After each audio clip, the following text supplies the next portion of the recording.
오늘 우리에게 주신 하나님 말씀 함께 봉독하겠습니다. 신약의 말씀 디모데전서 제4장 7절부터 8절까지 말씀입니다. 이 말씀 함께 읽을 때 우리 모두에게 주시는 하나님의 음성 들려지기 바랍니다. 다 같이 한 목소리로 합독하겠습니다. 망령되고 허탄한 신화를 버리고 경건에 이르도록 내 자신을 연단하라. 육체의 연단은 약간의 유익이 있으나 경건은 범사에 유익하니 금생과 내생의 약속이 있느니라. 아멘. 오늘부터 시리즈를 새롭게 합니다. 회복 시리즈입니다. 오늘 말씀의 제목은 영적 건강을 위한 세 가지 법칙입니다. 여러분 건강하십니까?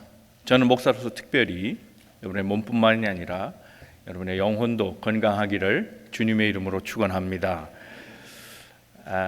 셜록 홈즈라는 사람이 있습니다. 이 사람은 이 소설은 탐정 소설인데 이 탐정 소설을 쓸 만한 사람은 좀 기발한 사람이죠. 아이디어가 많은 사람입니다.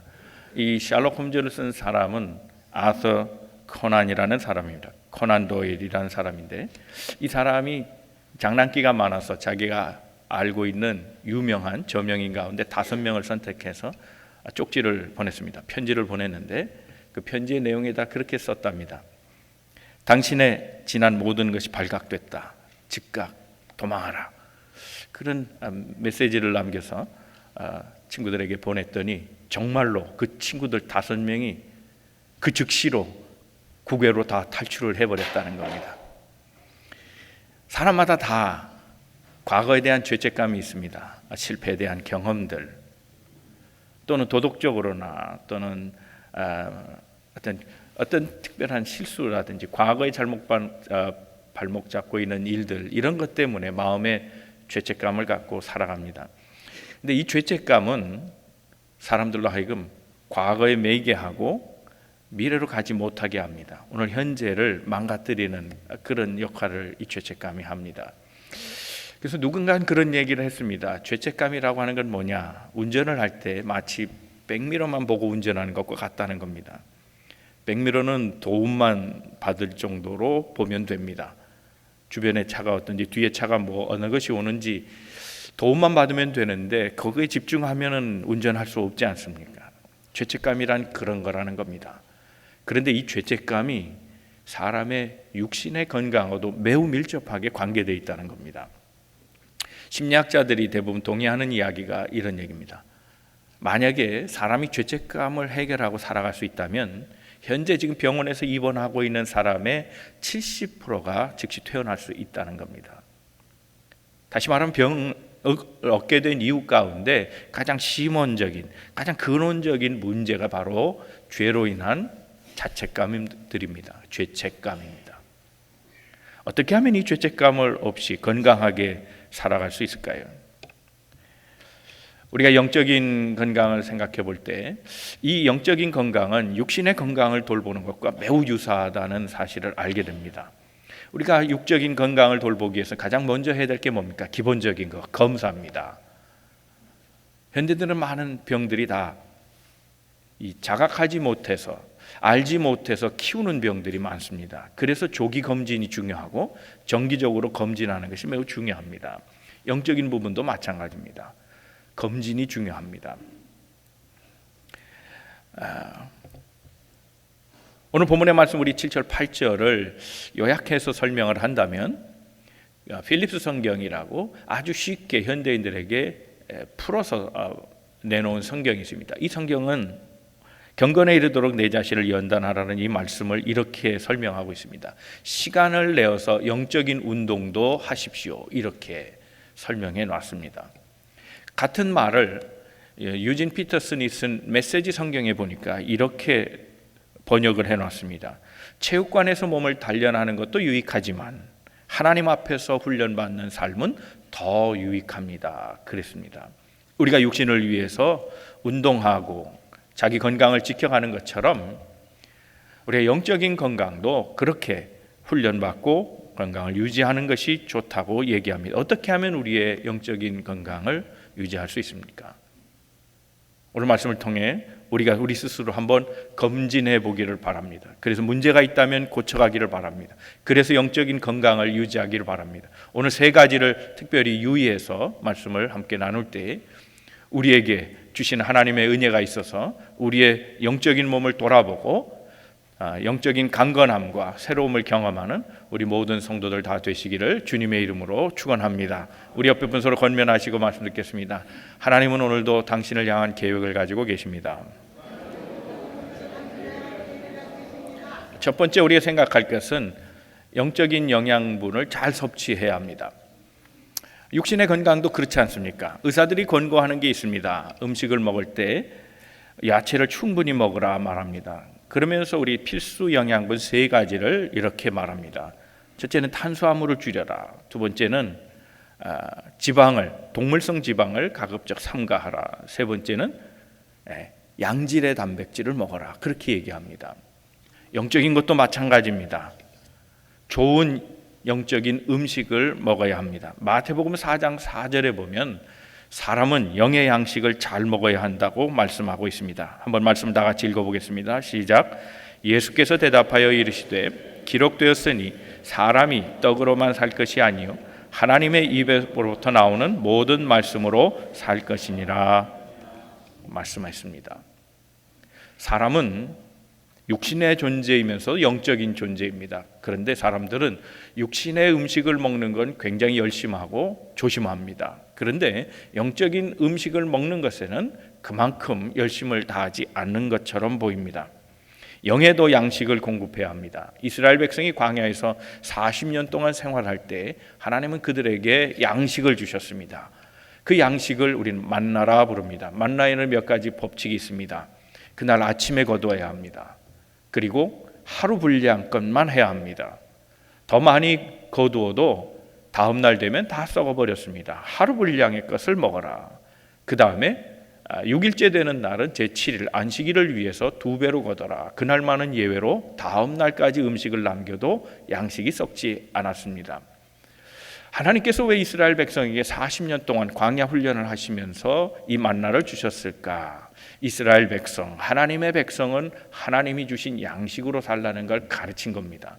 오늘 우리가 그렇습니다. 하나님이 주신 양식으로 살아야 하는 겁니다. 하나님께서 주신 양식이 무엇일까? 정말 우리가 섭취해야 될 중요한 음식, 그 떡은 정말 무엇일까? 우리가 먹어야 되는 오늘의 만나가 뭐냐? 요한복음 6장 말씀 보면 예수께서 자신이 양식이라고 말씀하십니다. 요한복음 6장 48절 말씀입니다. 다 같이 말씀을 읽겠습니다. 시작. 내가 곧 생명의 떡이니라. 너희 조상들은 광야에서 만나를 먹어도 죽었거니와 이는 하늘에서 내려오는 떡이니 사람으로 하여금 먹고 죽지 아니하게 하는 것이니라. 예수님의 말씀을 요약하면 그렇습니다. 예수 자신이 떡인데 생명의 떡, 곧 영원한 만나라고 하는 겁니다.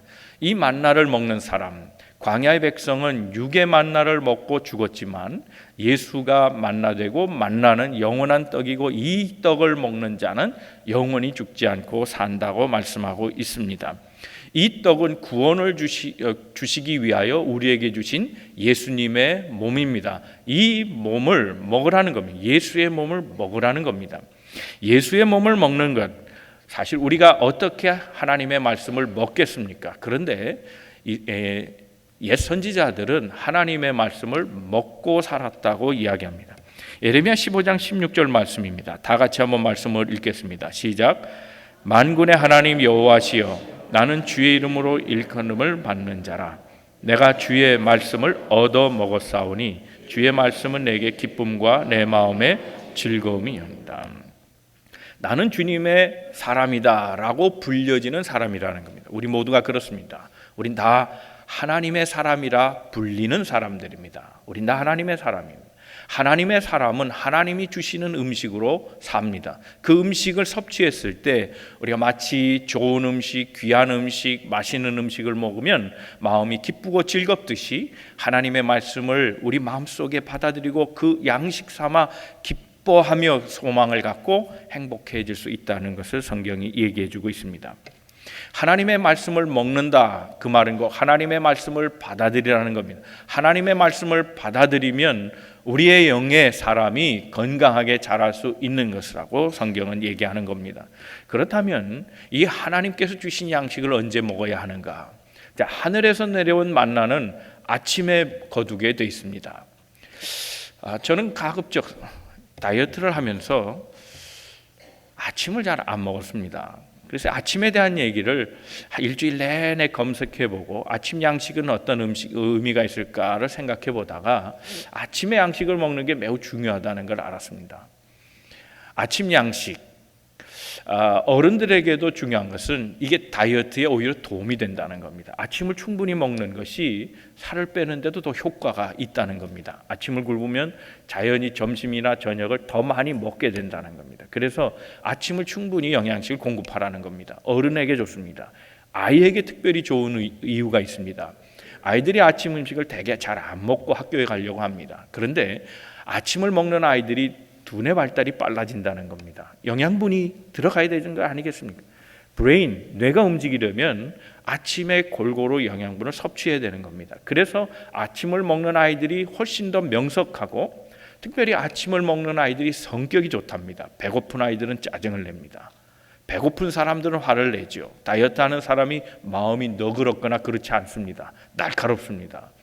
아침을 풍성하게 먹는 아이들이 잘 견디고 또 온화해지고 그리고 만족이 더 많다는 겁니다. 그래서 아이들에게 아침 음식이 좋다는 겁니다. 결론적으로 말하면 아침 양식이 좋다는 겁니다. 우리도 그렇습니다. 영적인 음식도 아침에 먹는 것이 가장 좋습니다. 하루의 시작을 무엇으로 할 겁니까? 우리가 여러분 아침에 일어나면서 가장 먼저 하는 일이 뭡니까? 어떤 사람은 TV부터 켤 겁니다. 본능적으로 눈만 뜨면 TV 리모컨에 손을 가는 사람이 있을 겁니다. 어떤 사람은 인터넷 검색부터 합니다. 오늘의 운세부터 보는 사람이 있을 겁니다. 어떤 사람은 음악을 들으는 사람이 있을 겁니다. 신문을 보려는 사람이 있겠죠. 우리 크리스찬은 무엇보다도 가장 먼저 해야 될 일은 하나님의 말씀을 접하는 겁니다. 여러분, 그래서 새벽 기도가 중요합니다. 세속의 말을 듣기 전에 하나님의 말씀을 먼저 듣고 시작하는 것이 좋습니다.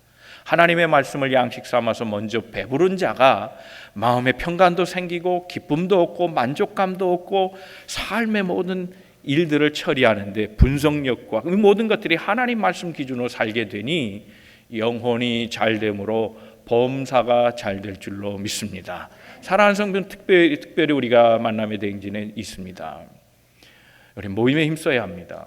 특별히 새벽 기도 열심히 하시기 바랍니다. 저는 만남의 대행진 하면 이 성전을 가득 채울 줄 알았습니다.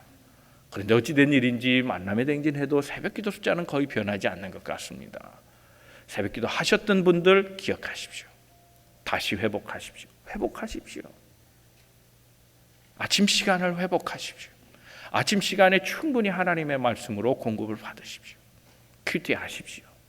꼭 새벽에 못 나오더라도 하나님의 말씀을 먼저 일어나자마자 주의 말씀을 대하는 건 매우 중요한 일입니다. 우리가 아침 양식을 중요하게 여기는 것처럼 하나님의 말씀을 내 영혼의 양식 삼아 매일매일 접한다고 하면 우리의 영혼이 건강해질 줄로 믿습니다. 날마다 영적으로 건강해지는 우리 만남의 모든 성도들 다 되시기를 주님의 이름으로 축원합니다. 두 번째 생각할 것은 양식을 충분히 먹고 건강을 도모한다면 이제 조금 더 나아가서 근육까지 만들어야 합니다. 근육이 참 중요합니다. 뼈를 잡아주는 것이기 때문에 그렇습니다. 근육은 젊은 사람들에게 필요한 거라고 생각하는 분들이 많이 있는 것 같습니다. 그래서 젊은 사람들이 식스팩을 만든다든지 머슬을 만들면, 또 오늘 여성까지도 이 머슬을 만들면 참 좋다고 생각합니다. 그런데 의사들은 그렇게 얘기하지 않습니다. 젊은 사람들이 과도한 머슬을 갖는 건 오히려 좋지 않을 수도 있습니다. 오히려 연세가 들어갈수록 머슬의 필요성이 있습니다. 머슬이 없으면 허리가 약해집니다. 허리가 약해지면 다 불편해집니다.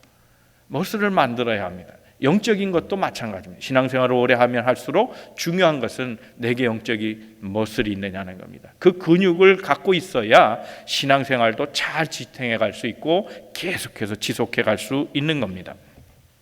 그러면 영의 근육은 어떻게 만들어야 되느냐?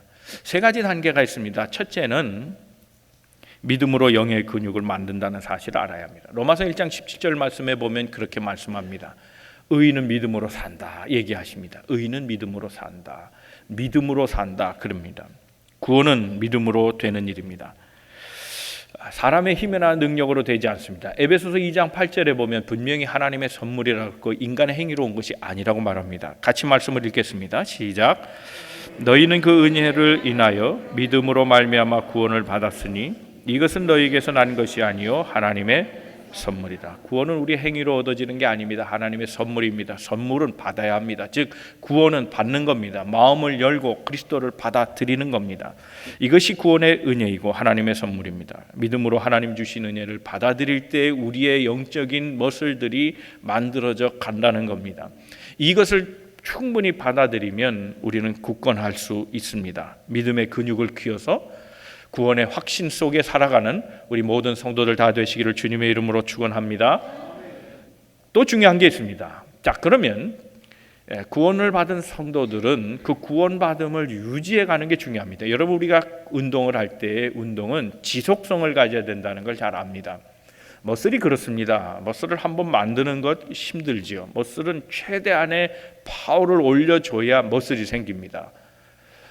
누누이 말씀드리지만 설거지를 한다고 머슬이 생기는 게 아닙니다. 설거지를 하면 팔만 늘어날 뿐입니다. 머슬이 늘어나는 게 아닙니다. 그런데 힘을 주고 최대한 이게 세포가 터질 만큼 움직여줄 때 머슬이 생깁니다. 그런데 그 머슬은 일주일 훈련 안 하면 그대로 다 늘어집니다. 원래대로 돌아갑니다. 그래서 계속 근육엔 긴장을 줘야 합니다. 적당하게 계속해서 긴장을 주고 힘을 더할 때, 그것을 지속적으로 할 때 머슬이 유지되는 겁니다. 신앙생활이 또 그렇습니다. 우리가 구원의 확신만 가지고 살아가는 거 아닙니다. 구원의 확신이 있다가도 우리는 자꾸 쓰러지고 넘어질 때가 있습니다. 믿음에 대한 확신을 끝까지 가질 수 있도록, 보는 것에 바뀌는 것이 아니고 환경에 의해서 우리 생각이 달라지는 게 아니고 때로 어렵고 때로 힘들 때마다 믿음도 왔다 갔다 하는 그런 신앙이 아니고 항상 유지하려면 지속적인 이런 건강법이 필요합니다.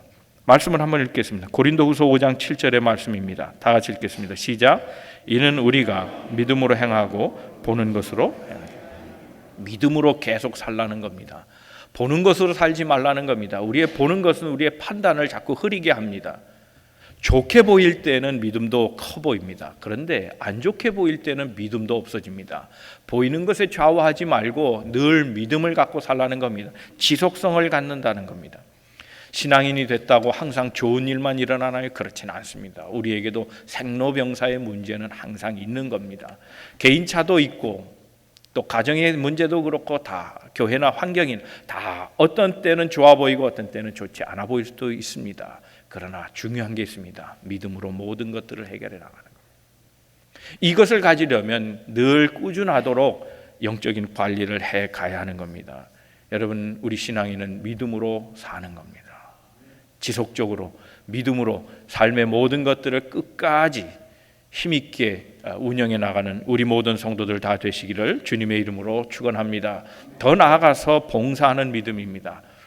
이 봉사하는 믿음은 굉장히 중요합니다. 영적인 근육은 일하는 믿음을 통해서 계속 강화가 됩니다. 고린도전서 12장 13절 말씀에 보면 우린 그리스도 안에서 한 지체라고 얘기합니다. 그 지체들은 많은 일들을 갖고 있다고 그랬습니다. 성경에 보면 이 많은 일들을 갖고 있다, 이 말을 은사로 표현합니다. 그래서 어떤 사람은 그 성경에 나와 있는 은사, 특별히 신약의 은사를 세보았더니 27개랍니다.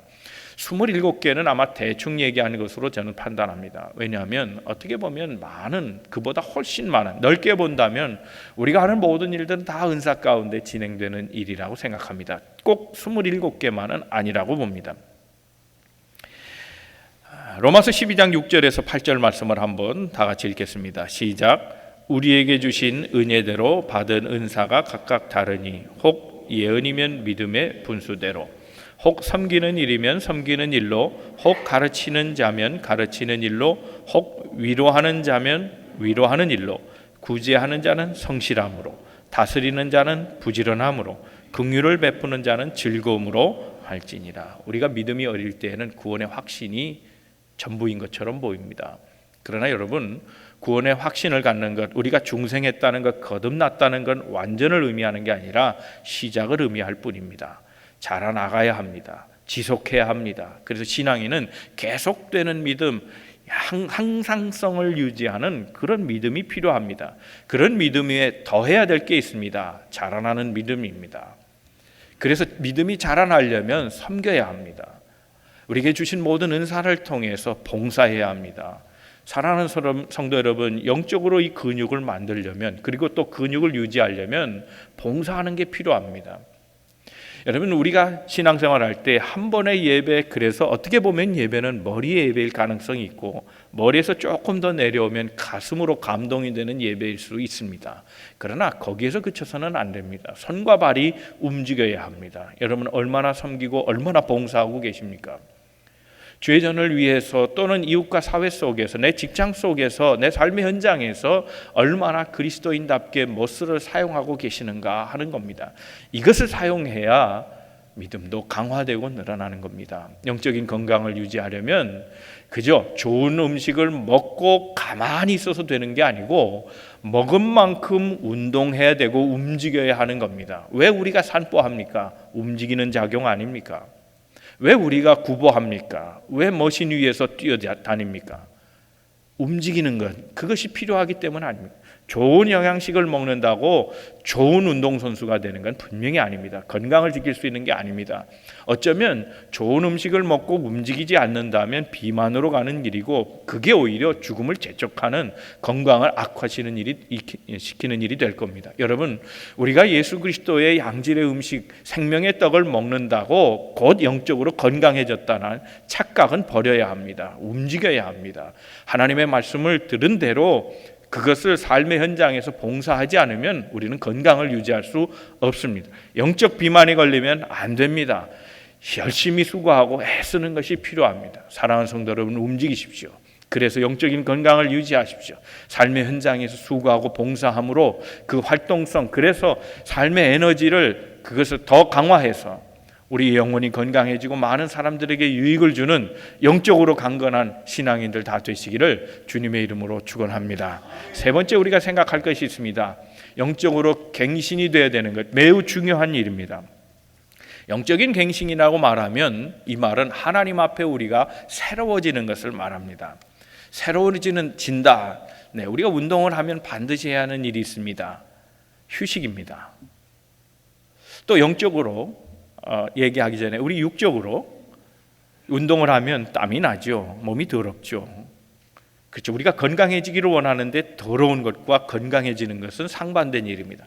꼭 해야 되는 작업이 있습니다. 샤워입니다. 씻는 겁니다. 우리가 영적으로 강건해지는 방법이 있습니다. 영적으로 충분한 시간을 갖고 영이 쉬는 겁니다. 이건 다른 말로 하면 재충전이라고 말합니다. 또 한편으로 우리가 생각할 건 더러움을 씻어내는 과정, 즉 회개가 필요합니다. 이것이 영적인 갱신입니다. 영적인 갱신, 회개는 우리의 영혼을 굉장히 맑게 하고 강화시키는 일을 합니다. 시편 32편에 보면 우리가 성군으로 바라보는 사람, 다윗의 이야기가 나옵니다. 다윗이 온전한 사람처럼 보이지만 다윗도 우리와 평범한 사람입니다. 때로 실수하고 죄도 지은 사람입니다. 그런데 그는 시편 32편에다가 자기의 심정을 써놨습니다. 죄를 고백하지 않을 때 내 마음이 얼마나 아픈가에 대해서 써놨습니다. 내가 심중에 괴로워했다 얘기합니다. 심중에 괴로워했다는 말은 자책했다는 겁니다. 자책감, 죄책감, 이건 우리에게 병을 준다 그랬습니다. 자책감만 없다면, 죄책감만 느끼지 아니하면 입원 환자의 70%가 집으로 돌아갈 수 있다. 그렇습니다. 다윗은 지금 이 심중에 괴로움을 가지고 신음했다. 성경은 그렇게 얘기합니다. 양심의 고통을 느꼈습니다. 사람 보기에 부끄럽고 하나님 앞에 너무나 죄송했습니다. 자기 자신에 대해서도 환멸을 느낍니다. 내가 왜 이런 실수를 했을까? 내가 왜 이런 죄를 저질렀을까? 그러면서 그는 얘기합니다. 내 뼈가 쇠해졌다. 내 뼈가 쇠해졌다는 말은 곧 건강을 잃었다는 얘기입니다. 뼈가 아플 정도로 지금 통증이 심합니다. 밤새 내 심령은 괴롭고, 그래서 신음소리가 어쩔 수 없이 터져나오면 끙끙대기 시작합니다. 뼈는 다 쑤셔오고 삭신이 지금 말을 듣지 않습니다. 죄를 회개하지 않았더니 내가 이렇게 아프고 힘들고 고통스럽구나, 그렇게 얘기합니다. 그리고 나서 32편 5절부터 내가 이제 내 죄를 쏟아놓으리라 얘기합니다. 이게 회개입니다. 이게 씻는 과정입니다. 자기 안에 있는 모든 더러움들을 이제 씻어내려고자 하고 있습니다. 5절부터 한번 같이 읽어보겠습니다. 시작. 내가 이르기를 내 허물을 여호와께 자복하리라 하고 주께 내 죄를 아뢰고 내 죄악을 숨기지 아니하였더니 곧 주께서 내 죄악을 사하셨나이다. 셀라. 이로 말미암아 모든 경건한 자를 주는 만날 기회를 얻어서 주께 기도할지라 진실로 홍수가 범람할지라도 그에게 미치지 못하리라. 여러분, 다윗은 마음속에 아픔으로 남아있던 자기를 괴롭게 했던 죄를 쏟아내기 시작했습니다. 그때 마음 평안이 왔습니다. 그리고 우리에게 권면합니다. 회개할 기회가 있다면 놓치지 말아라. 권면. 회개할 기회가 있다면 놓치지 마라. 너희도 마음에 담아두지 말아라. 그런 얘기입니다. 회개할 기회가 있다는 건 정말 하나님의 은혜입니다. 여러분, 회개할 기회가 주어졌다고 다 회개하는 게 아닙니다. 여러분, 우리가 뉘우침과 회개는 다릅니다. 뉘우침은 하나님 없이 자기 성찰하는 겁니다.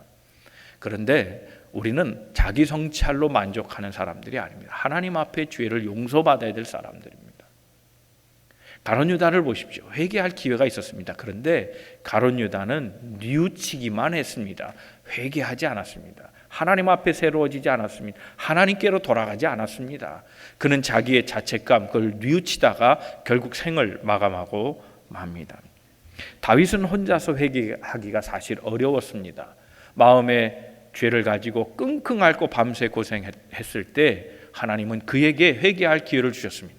나단 선지자를 보냅니다. 나단이 그를 꾸짖었을 때 그는 하나님 주신 음성으로 듣고 즉시로 회개했습니다. 정말 뼈아프게 회개하면서 하나님 앞에 신실하기를 구했습니다. 왕이 선지자 앞에 회개하는 일은 쉽지 않은 일입니다. 체면을 내려놓아야 합니다. 명예도 버려야 합니다. 무릎을 꿇어야 합니다. 그런데 다윗은 하나님 앞에 그랬습니다. 나단 선지 앞에 한 것이 아니라 하나님 앞에 죄를 자복하고 용서를 구할 때 하나님은 그를 용서해 주셨고 그의 모든 과거를 지워주셔서 도리어 밧세바를 통해 솔로몬을 주시고 그 솔로몬이 왕이 되게 하시는 축복의 길로 인도해 주셨습니다. 회개할 기회가 있을 때 회개해야 합니다. 씻지 않으면 더러워질 뿐입니다. 아무리 건강을 추구한다고 해도 더러우면 건강이 유지되지 않습니다. 영적인 건강도 똑같습니다. 에스겔서 23장에 보면 이스라엘의 죄악이 있습니다. 이스라엘은 당시에 나눠졌습니다. 북쪽 이스라엘과 남쪽 유다가 있었습니다. 둘 다 똑같은 짓을 했습니다. 그런데 망하기는 북쪽이 먼저 망합니다. 북쪽이 망하는 것을 보았을 때 남쪽은 정신 차려야 했습니다. 그들은 회개했어야 된다는 겁니다. 보고도 회개하지 못하니 하나님이 답답하셔서 에스겔을 통해서 말씀하십니다. 그들로 회개할 기회를 주신 겁니다. 24장에 보면 끓는 가마에 대한 설명을 해주십니다. 환상을 보여주시는데 가마솥 큰 걸 하나 걸어놓고 양을 한 마리 잡습니다. 그 양에 모든 살코기를 넣습니다. 양질의 고기들을 덩어리째 넣고서 뼈까지 넣고 삶기 시작합니다. 그런데 하나님이 계속 삶으라는 겁니다. 적당히 고기가 익으면 빼내야 되는데 하나님은 계속 끓이라는 겁니다. 그러면서 하시는 말씀이 있습니다. 깨끗해질 때까지 끓여라 그랬습니다. 삶고 국물이 쫄았는데도 깨끗해진 것 같지 않습니다. 계속 태워버립니다. 연기가 나기 시작하고 고기 덩어리는 거의 없어져 버렸습니다. 뼈까지 완전히 녹아버렸습니다. 그게 깨끗해진 거라는 겁니다. 이것은 그들에게 심각한 상황을 얘기해 주는 겁니다. 회개하지 않으면 이렇게 된다는 걸 보여주는 겁니다. 회개하지 않으면 하나님이 다 태워버리신다. 심판이 혹독하게 임할 것을 얘기하고 있습니다. 그 후에 하나님께서 그들에게 참혹한 심판 위에 새 영을 부어주시고 깨끗한 후에야 내가 너희들을 회복시킨다고 말씀해 주십니다. 에스겔 36장 24절 이하의 말씀입니다. 다 같이 말씀 읽겠습니다. 시작. 내가 너희를 여러 나라 가운데서 인도하여 내고 여러 민족 가운데서 모아들이고 고국 땅으로 들어가서 맑은 물을 너희에게 뿌려서 너희로 정결하게 하되 곧 너희 모든 더러운 것에서와 모든 우상 숭배에서 너희를 정결하게 할 것이며 또 새 영을 너희 속에 두고 새 마음을 너희에게 주되 너희 육신에서 굳은 마음을 제거하고 부드러운 마음을 줄 것이며 또 내 영을 너희 속에 두어 너희로 내 율례를 행하게 하리니 너희가 내 규례를 지켜 행할지라. 내가 너희 조상에게 준 땅에서 너희가 거주하면서 내 백성이 되고 나는 너희 하나님이 되리라. 그렇습니다. 씻는 것, 회개하는 것, 이건 영적 건강을 위해 필수 과정입니다. 씻어내면 하나님이 새 마음을 주시고 새 영을 부어주신다. 하나님의 물로 씻김을 받을 때 우리의 영은 건강해질 수 있다고 말씀하고 있습니다. 사랑하는 성도 여러분의 말씀을 다시 정리합니다. 우리 다 영적으로 건강해야 합니다. 여러분의 영은 건강하십니까? 건강을 위해서는 좋은 음식을 먹어야 하는 것처럼 우리 영의 건강한 음식을 먹어야 합니다. 우리에게 가장 좋은 영양식은 하나님의 말씀, 예수 그리스도 영원한 만나이십니다. 구원의 확신을 갖고 살 때 영혼의 강건함을 유지할 수 있습니다. 영적인 근육을 만드십시오. 믿음의 근육을 만드십시오. 그리고 규칙적으로 그 믿음이 작동하도록 믿음을 잃지 않고 삶을 사십시오. 그리고 그 믿음의 역사들을 삶에서 보여주십시오. 그래야 영적으로 건강을 유지할 수 있습니다. 때로 만나는 우리의 많은 문제들 통해 우리들이 상처도 입고 죄로 덮이기도 합니다. 그럴 때마다 하나님의 마음을 회복하도록 씻어내십시오. 회개하십시오. 그러면 영적으로 강건해질 수 있습니다. 회복 무엇으로 옵니까? 하나님의 말씀으로 옵니다. 사랑하는 성도 여러분, 육신이 강건하시기를 주님의 이름으로 축원합니다.